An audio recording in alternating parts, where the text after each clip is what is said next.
Hello, Julie here and welcome to my YouTube channel. Today I'm going to be sharing with you some of the ways that I like to change the appearance of my chipboard when I'm going to be using it on my cards or layouts. I have got 6 or maybe 7 different things to show you today. I hope you enjoy watching my video, and if you're not already a subscriber, I'd love it if you would subscribe to my channel. So I'm going to start with these 2 pieces. Firstly, I'm going to use one of the butterflies, and I'm going to just use some chipboard from this chipboard pack by Memory Maze called Linda's Scribbles and Butterflies. And I'm going to give one of those dragonflies a coat of glue, and once I've got the glue evenly applied all over the dragonfly, I'm going to then sprinkle on some of the Dress My Craft frosted sugar powder. Once I've got the dragonfly covered, I press it down with my fingers and then just tip the excess back into my jar and set that aside to dry. Now this next technique is pretty much the same, so I'm really only counting these as one, but before I do anything I'm going to paint my arrow with some white acrylic paint. The arrow comes from Memory Maze set called Follow Your Dreams. So I gave it a coat of white, then a glue, and then I sprinkled it with some glitter. I used a fine white iridescent glitter, and you can see here the difference that the white paint on top of the chipboard makes. For my second piece I'm going to use the other dragonfly from the Memory Maze chipboard. I'm going to use some black acrylic paint to give the dragonfly a good coat. So I end up with a black chipboard dragonfly. You can use any colour paint and just leave it with the paint. That would work too if you just wanted something that was one-dimensional or one colour, one plain colour. You might be wanting to accent something. Once I'd given my paint a chance to dry, I got out my Encore Gold ink pad and used a uniquely creative acrylic stamp, Wavy Words, and just stamped that all over the dragonfly in the gold paint, and that really gives a nice texture to the chipboard.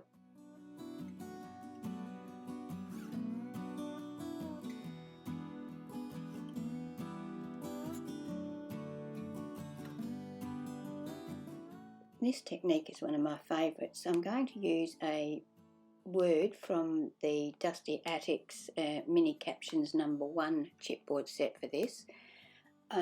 Give it a coat of black, well in my case it's black, but you could use any colour you like, of acrylic paint, and then give it a nice thick coat of glossy accents. This goes on milky but dries beautifully clear and gives such a beautiful, well not sparkly but glossy effect, especially on letters. It looks great.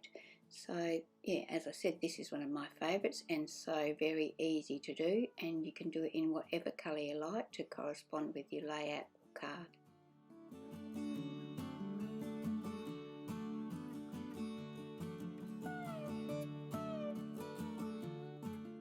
This technique has a bit of a grungy look to it and quite impressive really. So I'm using Memory Maze chipboard once again, and I think this one's called Crisscross Hearts or something like that. I'm going to give it a good coat with my Deco Foil transfer gel. So I'm going to give that a nice coat and then set that aside to dry. Once it's dry, I'm going to come back in with my Fab Foil in gold, and I'm going to use my brayer to run over that heart and transfer the foil onto the heart. I don't know why it doesn't get a nice complete coverage, but it didn't. So yeah, but I really do like the look that it gave. It's got a real grungy look to it, and on the smaller heart I think I didn't let the paste dry well enough and it pulled some of it off, but once again just looks very grungy. So give this one a try. Easy, these are all very easy techniques. Now this technique doesn't show up that nicely on this video, but in real life it is very, very pretty. So I'm going to use a butterfly from the Memory Maze wire butterfly set, and I'm going to give it a coat of white acrylic paint. Once my white acrylic paint has dried, I'm going to spray it with some Glimmer Mist, and the Glimmer Mist I'm going to use in this particular case is called Pumpkin Spice.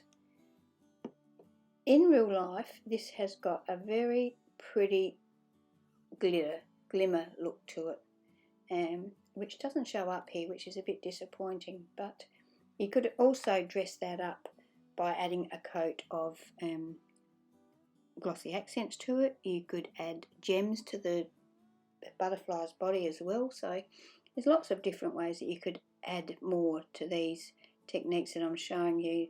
What I'm showing you is basically a good starting point.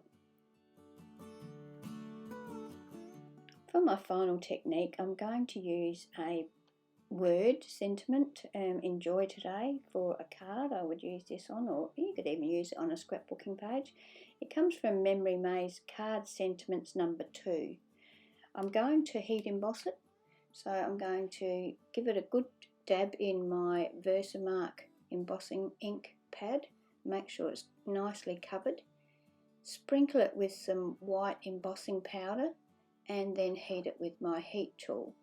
Now I did it once and then I thought, well, I think I'd like to have it a bit smoother, so I dabbed it in my ink pad once again and gave it another coat, so that when I reheated it the second time it was lovely and smooth.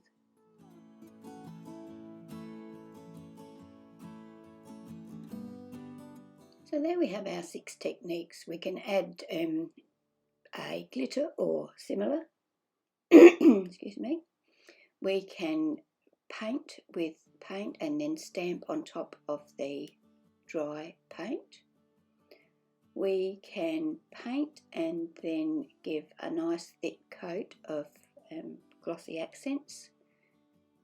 We can use our Fab foils, or any foils really, on the chipboard.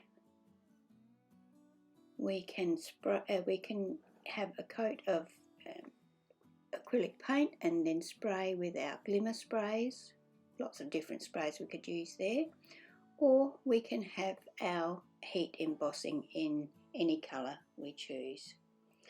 So they're my suggestions for you for treating your chipboard. I hope you get some ideas and try some of these things out if you haven't tried them before.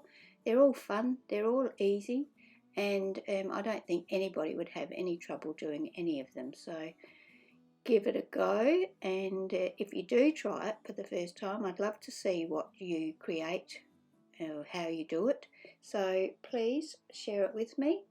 Don't forget to subscribe to my channel if you're not already a subscriber. I would love it if you would join me for my next video. Thank you for being here.